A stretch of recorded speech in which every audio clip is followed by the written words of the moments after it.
Hello, everyone. Welcome to the Human SOS Show. We're on episode 97, ticking down to 100. Uh, been doing this a while, Anton. It's interesting. So, our last show, we were talking about dealing with anxiety, and it's just a crazy place we're at, and the level of stress and anxiety just builds and builds. But anyway, one of the participants said, "Hey, would you talk about digital detox?" So we'll let Anton open in a minute. Just remind you to be sure and let us know where you come from and all. And we especially like to have your comments, questions, engagement as part of what we do. It makes a big difference. So, Anton, you want to open it up for us? Just big shout out to whoever requested. I can't remember the gentleman's name. Do you remember by any chance? Was it Rick? No, I don't think it was Rick. I think it was like Sina or something. Could have been. Senna's Something. one of our I regulars. think it So, was Sina. But just if you're listening, I just want to show appreciation and hopefully invite others to do the same thing. Right? Me and Kevin constantly think about what's a relevant topic, but there's nothing more relevant than a request from our audience. So just big thank you to you, and hopefully you folks can keep doing that. But we're talking today about digital detox and things that we can do and really why we should do it. But the reality is, let me just ask you, the audience, a simple question. Why do people not stop using technology at the rate that we're using technology, right? I just want to get your perspective. See if anybody thinks um, what you see out there. Why is it that people are so really addicted to technology, social media, videos in general, like just being on our phones? And trust me, I am one. I've used a ton of technology, and I'm not saying like I'm perfect by any means, but I want to get your perspective and see why you think people do what they do. Because I don't think there is a single person in our modern world, or at least, the westernized world, that doesn't realize that overuse of technology is bad for us. Like, is that a surprise for you, Kevin? no, not really. I know that sometimes I struggle with it, and I've got family around me that reminds me that be sure to set aside the distraction and focus on what's important. And by the way, Rick, welcome aboard. And Rick's comment, and I think it's a factor, is that part of it is a thirst for knowledge because it's got knowledge right at our fingertips constantly. Um, I I was thinking about this. We like to get down to the root of things, and for me, it occurs that because I look at it more beyond just our devices, but TV and getting into the whole gamut, that I think part of it is what we we talk about FOMO, fear of missing out, and that and I think that it's even more subtly driven by the idea that um, in order to be accomplished or culturally effective is to be very well informed. If we can't talk about the latest whatever, I mean anything from hard news to sports to fashion, whatever. If we're not prepared to talk about those from an informed perspective, we're somehow less than as a person. And I wonder if that's part of what drives it. What about you, Anton? If you're just joining, we're just asking why, in your opinion, do you think that people overuse technology, right? And Rick mentioned thirst for knowledge, but also if you're just joining, let us know where you're joining from. We always like to see where our audience is coming in from. But I think I agree with that thirst for knowledge. I think that I agree with your concept of FOMO, and not they're not necessarily one and the same. I think Right, that sometimes people genuinely have thirst for knowledge and right, they are a deep learner. when people are spending time and they're using technology to really get into the thick of things and really understand the full depth of something, honestly, it's not that bad for you because you're not overstimulating your brain to a point of where it's these bite-sized pieces of information flying million miles per hour all the time, like a video or social media or these short little articles all over the place. If we're actually spending time and we're going really deep, then we are not necessarily hurting our mind as much. The problem is more, like I said, the TikToks, and all the different little, video things that happen, even kind of LinkedIn's like that. There's just so many little videos and so many little things, and it's small little blurbs. That is kind of the problem. And sometimes people will say they're thirsty for knowledge and they'll use that as a reason to dive into those kind of things. And I'm like, you're just scratching the surface. You're not really, gaining knowledge. You're just overwhelming your brain with a bunch of random information. But yeah, so I think thirst for knowledge is definitely a good one. But good morning, Atif from Pakistan. Good to have you. But for me, Kev, it's the issue is not that everybody doesn't know why it's bad. It's that we won't admit that we're actually addicted to it. Oh, yeah. And we won't raise our hand and say, you know what, I'm a tech addict. And I've done that many times and I'm working on recovery in a way, and because the reality is people are like, well, some will say I can't quit it, right? Some will say it's part of my life. I need it for my job. I need it for everything. And I go, okay, let's play this game. I will give you $1 million to not use technology for a month. Very few people in the world, and they usually have a lot of money, that wouldn't do that in order to get that $1 million. So the question doesn't come into if you can, it's if you're willing to, and you see the risks behind it, right? Right. Yeah.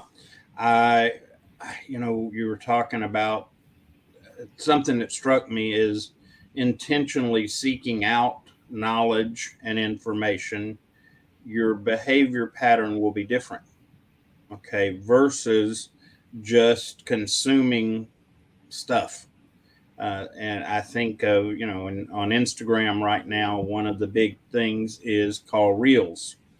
And it's these little 10-second, 30-second quick exposures. And they're very random. And they can be anything from funny to suggestive to, and it's just, I know that one of the things of recent that I have been challenged with watching it, because again, I like to consume information, but there's a point where when you're just consuming information for the sake of consuming information, that it becomes unhealthy. Welcome, Ed Mario. Glad to have you. And so it's not a new concept. It's just now we'd have digital. I know people over time, especially my peer group, that they would get to a point where they were reading multiple newspapers in a day. And you have to ask why. Why are we doing this now?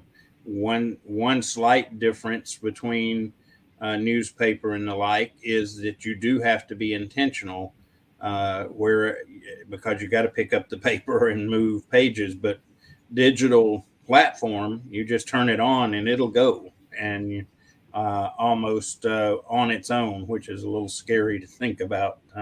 Makes me think of some of the sci-fi movies when the robots take over. But yeah, Rick makes comment about overload from TV, radio, internet, constant news cycles. And when we get into that, what I don't think that we consider, and is that the brain is an interesting part of our body. And what I don't think people understand is ultimately in the battle for us in our life to make good choices versus bad choices, the brain is the battleground. And now you can tell me Anton, what I had learned in years past is that once you get information in the brain, it is there. You're not going to erase it, remove it. All you can do is shift the balance of that information versus another piece of information. And if that's the case, boy, we think about what are we exposing ourselves to. And so thoughts on that one? Well, and you're right. I mean, it's what we can access, right? And we're putting our focus on accessing the information that's really relevant to us, especially when you talk about these Instagram reels. And folks, like I said, I'm not saying this from a place that I've never done it. I was off that stuff for a long time, and then my daughters are into it, right? And they watch the reels, they watch the TikToks and things like that. So I popped on there, I think maybe 4 months, 5 months ago, and I started watching them and I got sucked in, and it just made me want to be watching them all the time. It was just entertaining. It was great, but it is addicting because it impacts our dopamine. It impacts our pleasure center in our brain and stimulates it in a way that makes us feel good. The problem with that, as we talked about last week about anxiety, is it depletes that neurotransmitter, the brain chemical that makes us feel good. So things like a walk outside that used to make us feel good doesn't really feel good in comparison to sitting there and scrolling through videos and other things, doing activities that we used to do with our families or whatever it may be. It's just not as enjoyable because it doesn't give us quite as much of that brain chemical as something as stimulating as 10-second videos over and over and over. That is very, very stimulating. Think about it like just chugging a gallon of coffee. Like that's the kind of stimulation that's occurring in our brain, but we're not thinking about it. And honestly, I did that for a couple months. And a weird thing, like I've just been under a lot of stress and, job changes and all this kind of stuff. And my hands started shaking. Like literally, I would get little trembles, not necessarily during the videos, but I noticed throughout my life, I was becoming anxious. I'd wake up and I have a little bit of shakes. And I'm not a drinker, so it's nothing like that. And I connected the dots. And I was overburdening that specific part of my brain. I was overusing my dopamine, and I started not being able to focus. I had to get back on my ADHD meds. I mean, there's just a bunch of things that happened, and I was like, wow, that was crazy. And luckily, I'm really aware and I know this kind of stuff, but many people don't. Many people don't see it. So the reason I'm talking about all this is because we don't understand fully what we're giving up in order to give us that technological exposure or that kind of thing. Not saying technology is all bad, but limit it and pick your battles. Pick which ones are important. If it's those little reels things, just honestly, in my opinion, don't go there. Like it doesn't do anything for you. Like if it's truly like you want to go watch a few cat videos and a few funny little, animal things like that, sure. But if that was like it shouldn't take you more than 5 minutes to get some laughs and, and enjoy your time. But set your limits, right? Understand your limits, because what we don't see is the contrast of how slowly it pulls us into this abyss of anxiety, abyss of not being able to focus, abyss of, depression potentially, and all led from that technology, all led from overburdening our brain. Now, sometimes it's the news. Sometimes it's just watching too much bad stuff on there. We start to get a skewed perception of the world. You know what? To me, I think the news is the worst thing for gratitude. Watch a bunch of news. You don't usually feel grateful afterwards. You feel scared. You feel concerned. You feel worried. You don't feel grateful. So if you're going to engage in technology, you engage in something that's going to make you feel grateful. Some of that deep learning stuff that you can understand and grow and really appreciate. And everybody talks about, oh, we need to deliver content in bite size. I talked about this, right? In bite size pieces, small little pieces, because people don't have attention span. I'm like, why do people don't have attention span? Because we've bombarded them with small little pieces with content, and then we're having to shorten the content to try to keep the attention span, but it's actually hurting the attention span even more. Well, and Ed Mario makes a comment, and I think you just hit on it a moment ago. Your biggest challenge during this third world pandemic between Ukraine and Russia, I think the danger we've got there is around this whole thing of the electronic consumption. What for most of us, great majority of us, what is going on between Russia and Ukraine. We are not going to control it.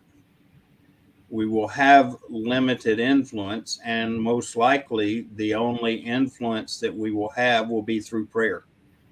And to pray for the situation in the Ukraine doesn't require consuming news reports over and over and over again.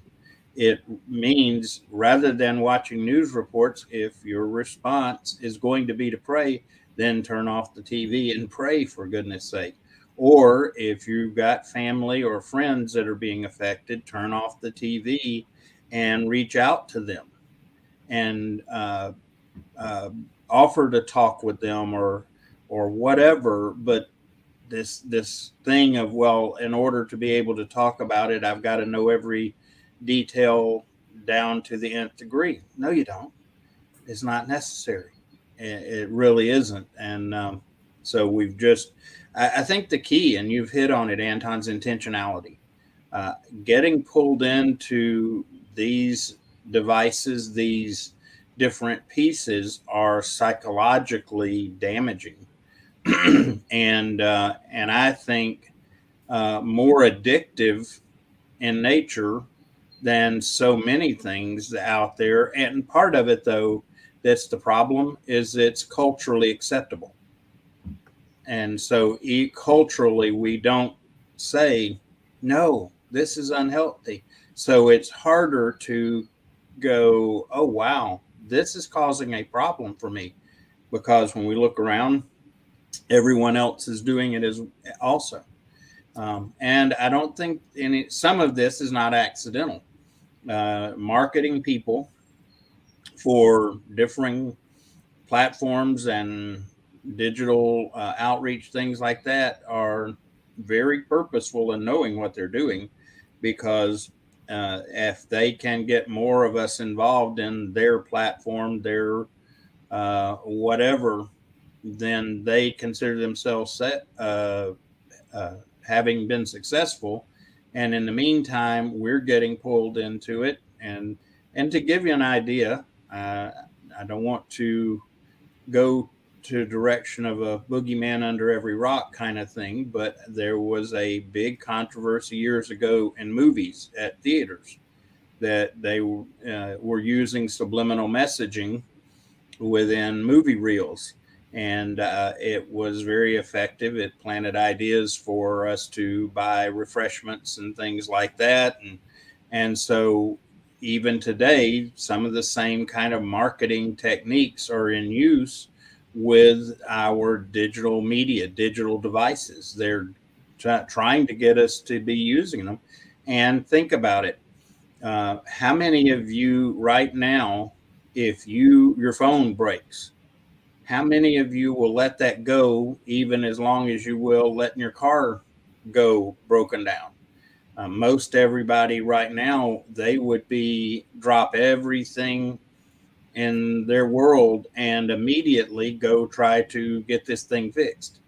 And when we're that attached, it should concern us. I mean, we should ask a question: how, is this controlling us? So I want to talk about 7 steps to a digital detox. I mean, okay. They don't have to be necessarily in that that perfect order. It's just an example. But even by the way, let me give a shout out there, Anton Somnath. Glad to have you with us. Appreciate you being here.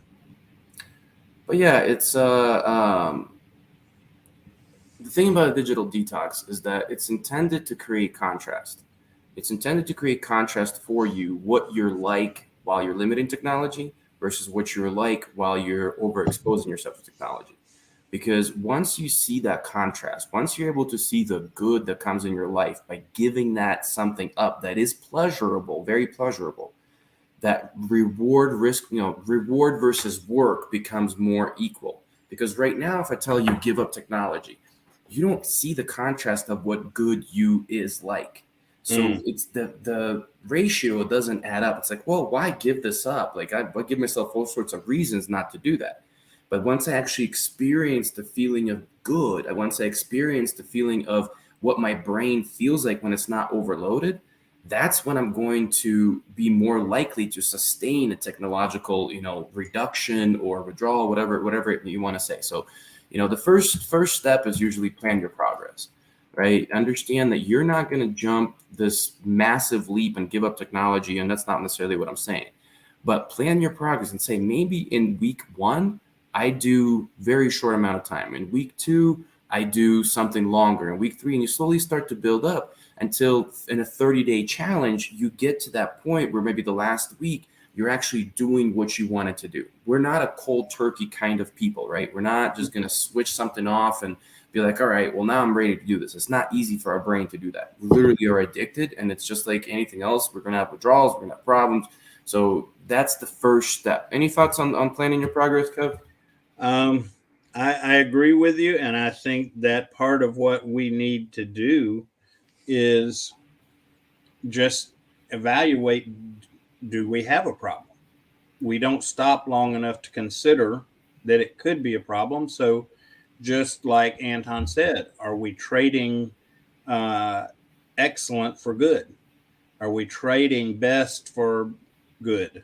And stop and just look. And for me, I guess because I've been around a while, I have, if I'm intentional, I can look back at different periods and see changes in behaviors, good or bad, and consider those. So, first step is just say, could this be keeping me from being my best, because it's not something I'm breaking the law, I'm doing anything immoral, but rather just, am I trading good for my best? And when we do that, and all, I think that it makes a step. And then, of course, I think about the 3 steps that I keep telling people: disconnect, observe, seek wisdom.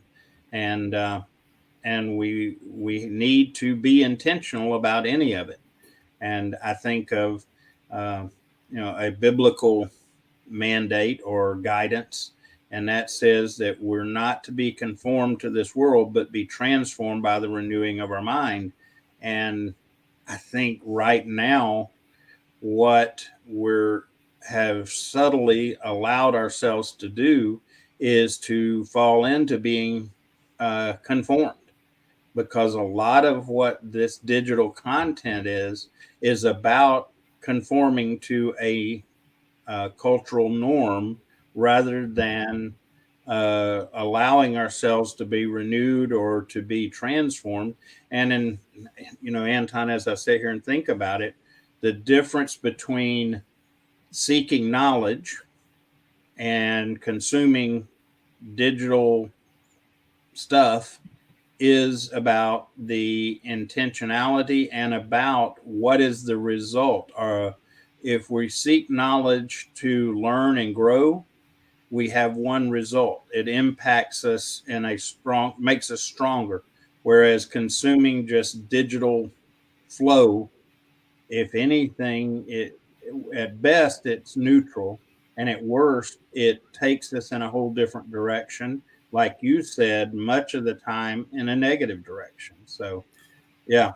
And I like what you said about looking back and in your times in your history when you were good, and that's part of planning your progress, right? What's the destination that I'm heading to? What is it? Why am I giving up technologies? Because I want to get to this point B that I used to be at. Now I'm at point A that I don't like, right? And clearly identifying that is going to be really important.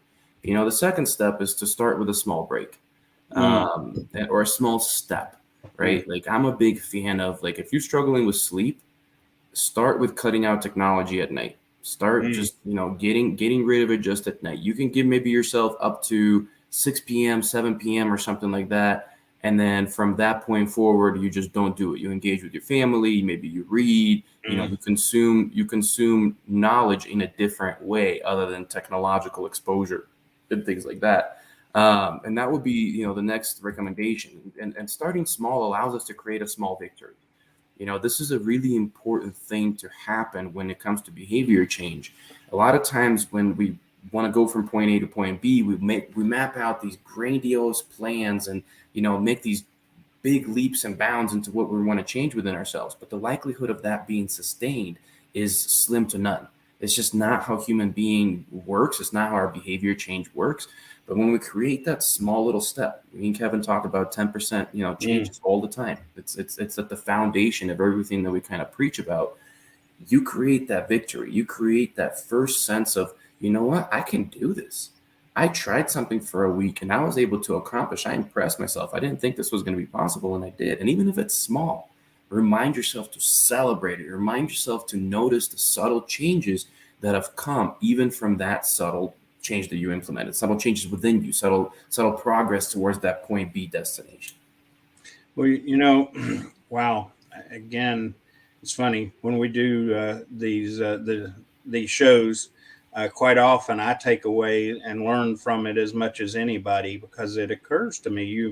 You mention an alternative to being on a digital device or whatever, is to read, and many times that's a healthy alternative. But even that can become an issue, because I know myself and other people at times will get into a book to a point that they will read and not sleep. They will, because they are so drawn in. So, and I guess in a way, really what we're digging into, and if we look deeper, we're looking at not just digital detox, but getting into addictive behavior. What is it that drives that addictive behavior? Right, culturally, right now, it shows up, especially around digital information, digital delivery. But I think it can be true across the board. Um, and I appreciate Somnath makes a comment, and I think he's correct, that every form of input is required to be channelized through expressive actions, or else it's overload for our system, our mind, and our body. So if we're just consuming something and we're not doing anything with it productive, we should question, do we really need to be doing that? And um, mental filtering is something that we have gotten away from, because there was a time that we would say, okay, yeah, it's there, but do I need to expose myself to it? And now we think because it can show up on our phone or on our tablet that we should just consume it. And I think that's another cultural danger we're in today. Welcome. I don't think I welcomed Zaid. Welcome, Zaid. Glad to have you. Sorry about that, brother. I think he just joined recently. But Rick's comment, disconnect, get outside, fish, take a hike, enjoy nature, is the next step, right? That's step number 3 in this 7-step process. And don't just remove or reduce, also replace. Yeah. The way the behavior works is we have these triggers and they prompt us to do certain activities, and that creates that cycle. But if we don't replace the response to a trigger, right? If we're sitting there bored, right? That's a trigger. Boredom is a trigger for technology use. What am I going to do? I'm going to condition myself to get on my app, whatever the app is, scroll through it, do whatever it is that I'm doing. But if now I notice I'm bored, okay, I'm going to go for a walk. Okay, I'm going to go fish. I'm going to go take a hike. I'm going to enjoy nature. And I'm reconditioning myself.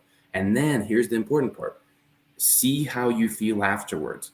Kind of ingrain that in your head and compare the difference. You just did a whole bunch of technology consumption, especially little videos and stuff like that, versus you just went for a walk, versus you just went hiking, versus you just went fishing. I promise you, there's no doubt in my mind you're going to feel much better if you're aware and in tune with yourself with the later than you will with the former. Well, and something that you talk about, we talk about very regularly, is when we change, rarely is it effective to be focused on moving away from something, but rather moving towards and having a healthy something to move towards, such as getting out for a walk, taking time for fishing, hunting, whatever, some kind of activity that is out there. makes a huge difference, because then we don't feel deprived. If we're always, well, I'm not going to do that, I'm not going to do that, we're looking at what we're missing rather than focused on what we are gaining. We're gaining perspective by going outside and just looking at the amazing beauty that God's created around us. And we're gaining, taking time to just let our minds be quiet, based on just what's around us and so on. So uh, that's important. Have something that you're focused on moving towards, not just moving away from something. Let's see here. Ed Mario has a comment. It says, I walk in search of success in the most diverse opportunities that life has for me to provide. I walk without stopping, and along my path, I want to feed myself on knowledge and values that I know I am capable of achieving. Yeah, going outside and walking is very, when we do it, is very cathartic, because it gives our mind a chance to see what is immediately around us, and also to begin to focus on where we are, what's going on. And it definitely is a healthy thing to move towards. The next step is to clarify your goals. What are you fighting for? What are you changing for? What are you doing this for? And hopefully it's something beyond just, oh, I think it's good for me, right? Identify, like Kevin talked about, the old self that you're trying to return to, your best self. Maybe it's being an example for your kids. Maybe it's being an example for society. Maybe it's, whatever it is that's important to you. Clarify to yourself, this is what I'm working for, because getting rid of technology, doing this digital detox is absolutely work. It is hard work because we're trying to break away from an addiction. We're trying to break away from a norm that we've established for ourselves. So you have to really remind yourself, this is why I'm doing it. I'm a big fan of writing them down. I will put that down wherever in my house. I put it on my fridge, a statement why I'm doing it. I'll put it by my mirror when I'm brushing my teeth. I put it by my nightstand where I wake up, right? I'm constantly reminding myself. I'll put it on my phone if I have to set a reminder. We have these things, technology that can be good, and just pops up and tells me, hey, you are not using me as much today because you want to make sure that you're not anxious. You want to make sure that you're focused, and you want to make sure that you're fully present for your children, right? Great. Yeah. That'll remind me. It'll keep me away from it. Well, and ultimately, when we, again, the value of being intentional is, if we have a vision, mission, and values for ourselves, at any point we should ask the question, is whatever this is, this device time, this TV, is it moving me towards my vision, mission, and values? Is it aligned? And it doesn't mean that we always have to go, okay, well, I'm doing this and it's going to affect this way. But just stopping and asking ourselves the question is valuable. And we may say, oh, this is just some harmless entertainment. Okay. And that may be true, but just stopping and asking the question, is this moving me towards what I know in my more intentional moments is where I need to be going? Is this helping me move in that? Is it aligned with my values? This stuff that I'm consuming, I say that people are valuable to me, my family. Well, if you're spending time with this technology and it's taken away from your family, is that aligned with your values?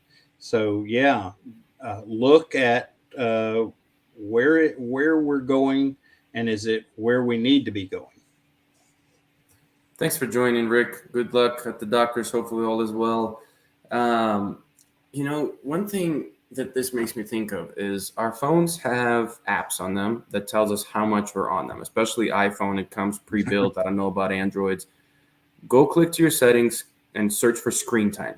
right? And they'll tell you what your screen time has been for the last day, week, whatever it is. And what I would just challenge everybody's thoughts to go towards, however many hours that is, because it is hours. I promise you, it's hours. Yeah. How many of those hours could have been invested into something else? Mm-hmm. What are you taking away with those hours? And just saying, what if I did that for a year? People go, I don't have time to start a business. I'm like, sure. Like some may not, don't get me wrong. But I would say majority of them, like you probably do. You just spending it in a wrong area, right? So that's something that's helped me tremendously. And I'm, like I said, I am openly will speak about my mistakes. I've been 6 to 8 hours on this thing, right? 6 to 8 hours a day on my phone between everything, right? Messaging, scrolling through social media, reading stuff, using emails, you name it. And then I was like, can I be more efficient? I'm not saying cut it all out, but just be more efficient and not overspend time on things. And now I'm around 3, right? So right now, about 3 hours a day is what I'm trying to keep my limits at. And I'm reinvesting those things into other more important things in my life. And I'm reminding myself why those goals are important. I'm doing that. So use technology in a good way and Mm. remind yourself of what that is. You'll be surprised. You'll be amazed at how much time you spend there. So the next step is set clear rules and stick to them, right? Like Kevin said, sometimes even reading may suck us into where, staying up late at night and we're not getting the sleep that we need. And that's also problematic. Sometimes motivation, weans. We lose motivation. Motivation comes and goes. Sometimes we need discipline. When the motivation's not present, you no longer want to do what you said you're going to do to yourself. You have to come back to a place of discipline. And it also builds your discipline for everything else, because how we do one thing is how we do everything. So if you can get disciplined with, say, cutting technology off at 7 p.m., I've gotten disciplined with meditation in the morning and not exposing myself to my phone first thing in the morning. That's been my big change, because I used to wake up, roll over, grab my phone, get on there, check my email, check my LinkedIn, check whatever it is that I wanted to check, stock market. And now I'm like, nope, that's not the first thing that I'm doing. The first thing that I'm doing is I'm going to roll off my bed, sit down, become present, meditate, pray. Then I can give myself some tech time with a limited amount. So set clear rules and stick to them. Yeah, it definitely. As we're talking about it, I'm even looking at my own self and going, you got to really consider this in your own life. And if we, especially if we are a a believer in prayer, take that 10 minutes, that 30 minutes, whatever. And I can assure you that if you are a prayer or a believer in prayer, and you take some of that phone time, that media time, and pray, I know if nothing else, your life will be different in a good way. And you are, uh, as a believer in prayer, you're affecting other people. We talk about the challenge and the crazy of this Ukrainian war, and if we just shut off our phone and set it aside, and everybody earnestly prayed for an additional 10 minutes, I think we see the world in a different place uh, just by that simple act. So we're not just talking about depriving ourselves of something that we obviously get some kind of pleasure out of, but we are uh, depriving ourselves of a way to impact, so that we can say, yeah, I can't go over and fight, but I can pray, and I am praying. And you can look at that and have a sense of relief, a sense of satisfaction, so that you're not living in a state of anxiety of what can I do, what can I do, what can I do, because I want to help these people. I want to do something. Well, let's do something the right way and be productive in it. I And like I like Zaid's comment. My first step for me was keep the phone outside the bedroom. Right? that's it. What a great way of doing it. Right? Don't even put yourself in the position where the first thing you do in the morning or the last thing you do at night is the phone. right? That's a great solution. And I'm sure it takes a little bit of practice, but that's just a choice. That's not something that is technically hard. You just made a decision and you stuck to it, and that's amazing. And then, keeping a no active phone in the car, that's a place we don't want to be distracted. How many people do we see driving? They're driving with one eye while paying attention to the phone with the other eye. In reality, they're not paying attention to anything. Well, and I don't know if anyone remembers, and I don't think they're still doing it now that I think about it. I wish they were. Chick-fil-A had a process that they initiated that was really interesting. Is they actually created a small box with Chick-fil-A information on it. But the idea was when everyone sat down at the table to eat their meal, everyone was supposed to put their phone in the box. And the idea being, put it down and pay attention to each other. And I would be all for doing that again and doing that on a broader scale. Let's take those times because, again, I know I'm sounding real old here, but it used to be that part of what strengthened a family was every night at dinner time, the family sat down and shared a meal. And part of that process was not just consuming food, but communicating with each other, facing the challenges that you dealt with or the joys, and shared those moments. And we have so far gotten away from that. And part of that means even now, when we do sit down at the table, everybody's got their phone out. In fact, Zaid makes an observation, and we say go out for a walk. Well, the problem is you see people that are out walking and they're staring at their phone. And so we just need to be intentional as how we approach this. And yes, phones are useful tools, but I'm going to get down to it. Being a guy that is pretty handy, how many of us would walk around with our favorite screwdriver, staring at it and fooling with it all the time? We wouldn't. It's a tool, but we have allowed digital technology to become more than a tool in our life. Well, that's coming back to the idea that it's addicting, and that's what I want to keep reinforcing to people. It's it's not your fault. It's designed against you to suck you in, to keep you engaged. And I'm not harping on marketers. Marketers, it's their job, but pharmaceutical companies also produce drugs and things like that are also their job. They're not necessarily ideal for us. We just don't recognize one as bad as the other, and then it's not necessarily that bad, but. Still, Zaid, thank you for mentioning Ukraine. I have my grandma, aunt, and cousin there. One's in Kiev, one's in Odessa, one's in Chernihiv. They're okay for now. I keep trying to talk them into coming out here, but they're not listening. But praying that everything's okay. But yeah, so next step is going to be take advantage of what you learned. Right? We talked about identifying where you want to be, what you're giving up. But see these changes, recognize these changes, learn new things about yourself. Maybe, like Zaid said, maybe I set a rule for myself that I shouldn't use the phone first thing in the morning, but I realized that I am not good at that. I that's the first thing I do. So maybe I learned that I do need to leave it outside the bedroom. There's many things along the way that you will learn if you journal your journey. And doesn't mean journal as you literally write it down. Some of you may do that. Some of you may just become conscientious of it in your brain and recognize these small little things. So that way you can, use that for the last step of moving forward, right? This is where you come in and you made the small little changes. Maybe it was giving up the phone for a little bit. Maybe it was just a reduction by 2 hours a day, whatever it is. And then you use everything you learned to build on top of it. Maybe you learned that you've transformed into a slightly better performer, slightly better, more focused person, slightly less anxious, slightly less depressed. Then build on that, use that knowledge, and move forward into step 7 until you can get to a really perfect place where you want to be, and that's balance.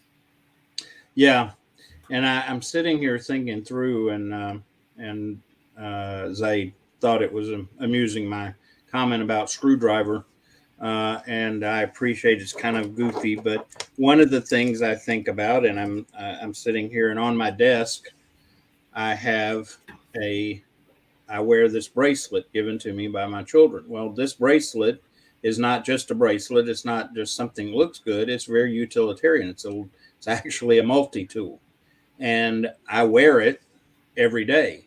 But the difference is that it's kept in perspective as a tool, and I have it on me, but I'm not fumbling with it. I don't take it out and open it up and look at the tools and try to take the a screwdriver and do something with it all the time, because I am fortunate that I'm able to be balanced in that. And that should be the way we approach phones and digital devices. They're tools. Okay. They have value without any doubt. But if we are always uh, doing something with them, there's a problem.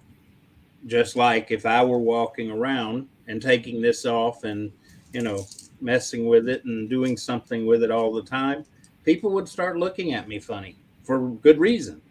And I think what we need to do is start asking the question of, why are you using digital devices? And please understand, I like my digital. Okay. I'm kind of peculiar for my age group.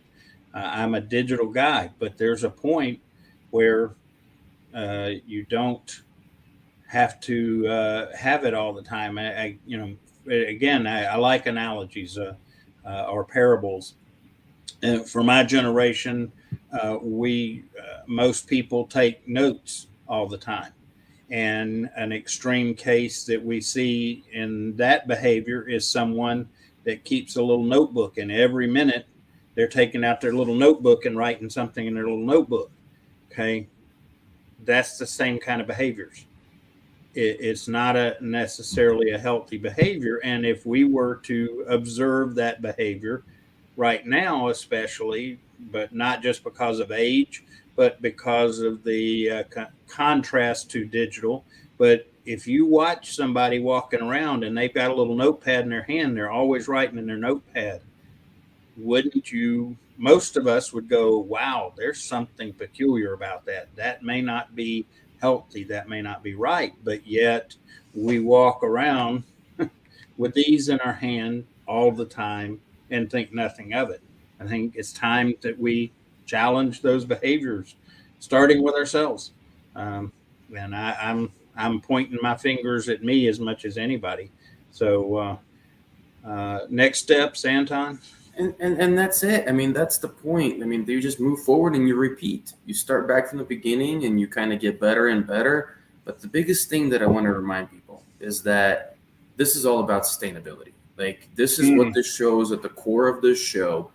The way that we're consuming technology is no longer sustainable for our brain. We cannot keep functioning like this.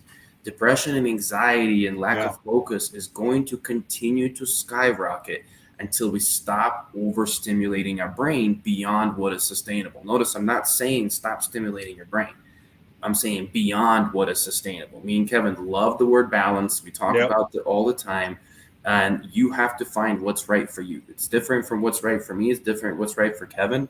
But ultimately, this is at the core of what Human SOS, our movement, stands for. If you guys are not following hashtag Human SOS, do follow it. Do spread the word. This is why we show up here every week and talk about these different concepts and different topics, because we see a massive problem in the world. And we haven't said the word once, stress, today. But when you consume technology like that, you are stressing your brain out. And it doesn't have to be bad content. It's just like, imagine if there's a strobe light in your face all the time. Like, that's kind of the imagery that comes to me when I look at people scrolling through videos and social media and all that kind of stuff. It may not be necessarily bad content, but it's just a strobe light that's constantly going to your brain, stimulate, stimulate, stimulate, stimulate. And the brain's going, I am tired. I can't keep up. I can't keep functioning. And we start to gradually get to a point where we're not what we used to be. But because it was gradual, it's hard to recognize that shift. And without contrast, we don't know what we're fighting for. Well, and even our computer and devices, okay, it's really an interesting thing to consider. If you leave default settings on a phone, on a computer, on most anything, the default setting is after a time, it goes to sleep, it shuts down. And our brain needs the same treatment. Our brains are much more amazing than computers for a number of reasons, but the analogy and comparison is not disparate, and that even computers, which theoretically should be able to just go and go and go, the people that have designed these know that even those need downtime for various reasons. Sometimes it's battery, other times it's destroying the screen. We used to have screensavers, and because if you left that screen on with the same picture or whatever all the time, it actually damaged the screen. So the analogy works that we don't need to have our brains on full force, full time, all the time. It's unhealthy. It will cause us problems and it's what's insidious is it's gradual. By the time you go, oh my, how did I get here? It is going to be much more difficult to overcome and recover, because you've not only established a pattern, but you have set an expectation physically, mentally, and emotionally. So now you've got to unwind that, if you will, and that takes longer, takes time. You're if you're 20% into it, a problem, and you choose to take that 10% step, you cut it in half. If you're 100% into it, it's become a smaller, longer process. And so mindfulness, mindfulness, we are encouraged and pushed towards being on autopilot so often. And the more I learn about that and observe it in myself, I realize it's not the way we were ever made to function and to live healthy. We got to wrap up because I got to go to a meeting, but I just want to leave folks with this test, right? Test yourself. Don't take my word for it. Don't take Kevin's word for it. Test yourself, if your brain needs help, if your brain needs to shut off a little bit. Try to sit down in silence for 5 minutes and calm your mind. See if you can. If you can actually get to a point where you're not going from thought to thought to thought to thought to thought, or super thinking about something deep and can't let it go. If you can't calm the mind, your mind's overloaded. That's the bottom line. And you need to use tech detoxes. You need to use mindfulness. You need to use stress reduction, many different things that we talk about. But it's a very simple assessment. If you can't do that, you should be able to, and there's a problem. Yes. Our minds, our bodies are designed to be able to be still. And if we can't be still, there is an issue. And it doesn't have to be long time. Like Anton said, many of us can't go 5 minutes and just be at rest. And that being said, it's a scary place, and we need to remember to set a target. Okay, I know that if I move towards this, keeping the phone out of the bedroom, going for a walk, whatever it is, take a small step, and then be mindful of what happens with that step after you have made that step multiple times, and see what the difference is. Again, I've been without live TV for so long. It doesn't take more than about 5 minutes of being around live TV, and I just, like you said, Anton, I just almost get like this with a response and a reflex. So thank you, everyone. Hope that we were able to get down to some of the roots of being able to detox digitally and the reason for it. And I know for me, I'm committing in front of you now to taking a 10% step myself in doing a digital detox. So I hope you'll join us in that, and I hope that you'll be willing to come back, and maybe we'll do a show on, well, how is the digital detox going? so that we can share and revel in our successes and encourage one another. So thanks. We'll be back next Tuesday, and God bless and have an amazing rest of your week. Take care, everyone. Bye, folks.